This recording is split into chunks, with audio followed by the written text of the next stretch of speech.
बिस्मिल्लाहिर्रहमानिर्रहीम।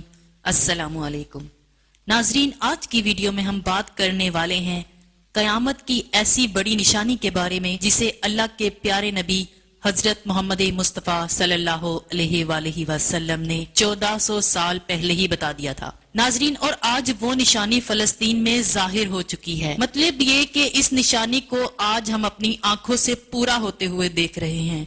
मतलब ये कि इस निशानी को आज हम अपनी आंखों से पूरा होते हुए देख रहे हैं, जिसको देखते हुए यही लगता है कि कयामत बहुत करीब आ चुकी है। नाजरीन, बैतुल मुकद्दस अंबिया कराम की सरजमीन है जो फलस्तीन में मौजूद है।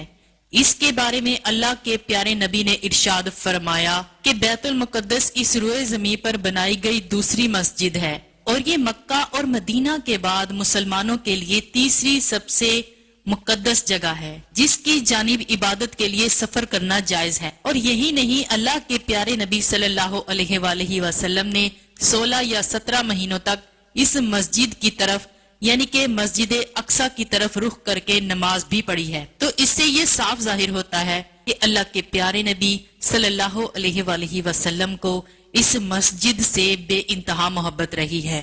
लेकिन साथ ही इसके बारे में ये भी कहा जाता है कि ये वही मुकद्दस मुकाम है जहां से कयामत की बड़ी निशानियों का आगाज होगा। कयामत की निशानियों में से एक बड़ी निशानी हजरत ईसा अलैहिस्सलाम का ज़हूर फलस्तीन के प्रोशलिम में एक सफेद मीनार के पास होगा। और इस मुकाम लूत पर हजरत ईसा अलैहिस्सलाम दज्जाल का कत्ल करेंगे। और यही नहीं, इस तरह याजूज माजूज का फसाद शुरू होगा। उलमाए कराम ने ये बात भी लिखी है कि बैतुल मुकद्दस पर यहूदियों का काबिज होना कुर्बे क़यामत की एक निशानी है। इसके अलावा अल्लाह के प्यारे नबी हजरत मोहम्मद सल्लल्लाहु अलैहि वसल्लम ने आज से 1400 साल पहले कयामत की कुछ ऐसी निशानियां बताई थी कि जिनके बारे में आपने फरमाया था, जब ये निशानी जाहिर होने लगे तो समझ लेना कि कयामत करीब आ चुकी है। लेकिन आज जिस दौर से हम गुजर रहे हैं, इसमें कयामत की बहुत सारी निशानियां ऐसी हैं जो पूरी हो चुकी हैं और इनमें से कुछ निशानियां ऐसी भी हैं जिनका जाहिर होना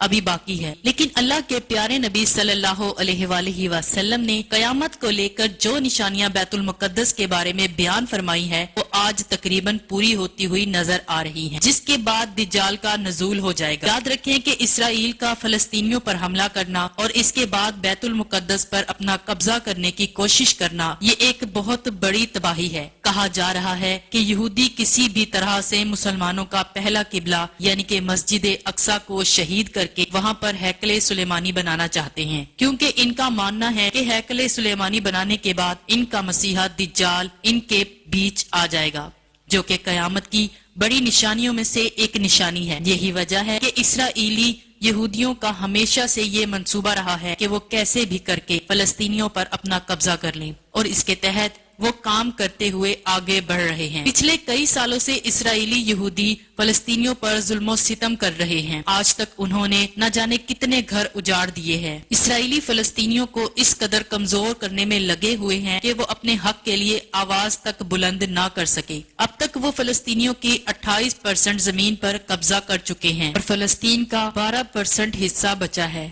जो आजाद है। बाकी हिस्से को इसराइली अपनी जद में शामिल कर चुके हैं और अगर ऐसा ही चलता रहा तो पूरे फलस्तीन पर इसराइल अपना कब्जा कर लेगा। सनन अबी दाऊद में है कि अल्लाह के प्यारे नबी हजरत मोहम्मद मुस्तफ़ा सल्लल्लाहु अलैहि वसल्लम ने इरशाद फरमाया कि कयामत की घड़ी, इसका दिन, इसका साल और इसका सही इल्म सिर्फ अल्लाह के पास है। लेकिन कयामत की कुछ ऐसी मिसालें जरूर हैं कि जिनके जाहिर होने कयामत आ जाएगी। इस पर सहाबा कराम ने अर्ज किया, या रसूलल्लाह सल्लल्लाहु अलैहि वसल्लम, वो कौन सी निशानियां हैं कि जिनके जाहिर होने के बाद कयामत आएगी? तो इस पर अल्लाह के प्यारे नबी हजरत मोहम्मद मुस्तफ़ा सल्लल्लाहु अलैहि वसल्लम ने इरशाद फरमाया, वो वक्त बहुत करीब आ रहा है और बहुत ही जल्द तुम्हारे बीच आ जाएगा जब सारा कुफार मुत्तहिद होकर यानी कि एक होकर तुम्हारे सामने आ जाएगा। मतलब कि कुफर की सारी ताकतें एक जगह पर हो जाएंगी और फिर वो सारे मिलकर एक दूसरे को हमारे बारे में इस तरह से बुलाएंगे कि जैसे एक प्लेट हो और खाने वाले बहुत ज्यादा हों और आपस में इन सब का इत्तेफाक भी हो। इसका मतलब ये है कि अल्लाह के प्यारे नबी सल्लल्लाहु अलैहि वसल्लम ने इरशाद फरमाया,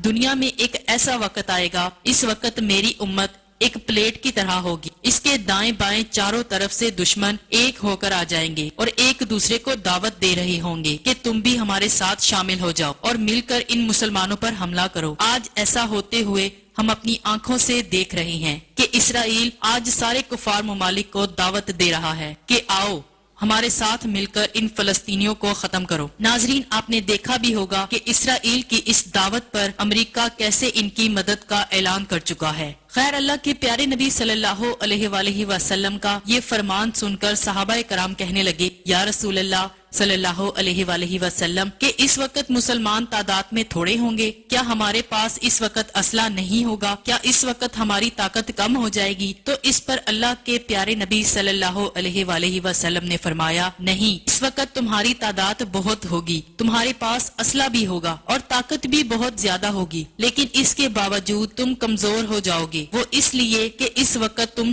سیلاب کے جھاگ کی مانند ہوگے۔ ناظرین، یاد رکھیے کہ اللہ کے پیارے نبی حضرت محمد صلی اللہ علیہ وآلہ وسلم نے 1400 سال پہلے جو فرمایا تھا وہ آج ثابت ہو چکا ہے۔ یہی وجہ ہے کہ آج دنیا کے تمام اسلامی ملک ایک دھاگا کی طرح بن گئے ہیں۔ آج مسلمانوں کے پاس فوج بھی ہے، ہتھیار بھی ہیں، تعداد بھی زیادہ ہے، لیکن اس کے باوجود آج ہم ایک پلیٹ کی طرح ہیں۔ اور یہی نہیں کہ اس کے آگے اللہ کے پیارے نبی صلی اللہ علیہ وآلہ وسلم نے ارشاد فرمایا، اللہ تعالیٰ تمہارے دشمن کے سینوں میں تمہارا خوف نکال دے گا اور تمہارے دلوں میں دشمن کا خوف ڈال دے گا۔ تم سمجھ لینا کہ قیامت قریب آ چکی ہے۔ ناظرین، آج ایسا بھی ہم اپنی آنکھوں سے دیکھ رہے ہیں۔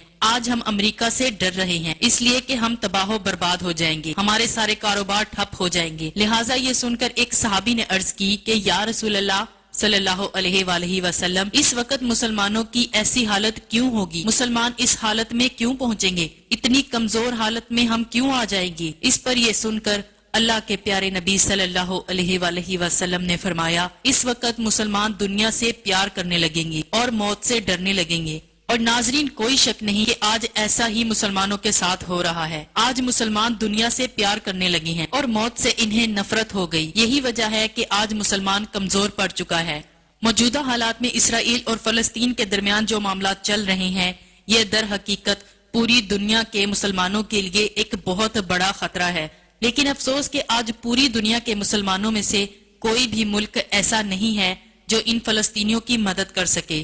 57 مسلم ممالک ہونے کے باوجود کوئی بھی ملک فلسطین کی آواز بننے کو تیار نہیں، جبکہ اسرائیل کا ساتھ دینے کے لیے ہر ملک تیار ہے۔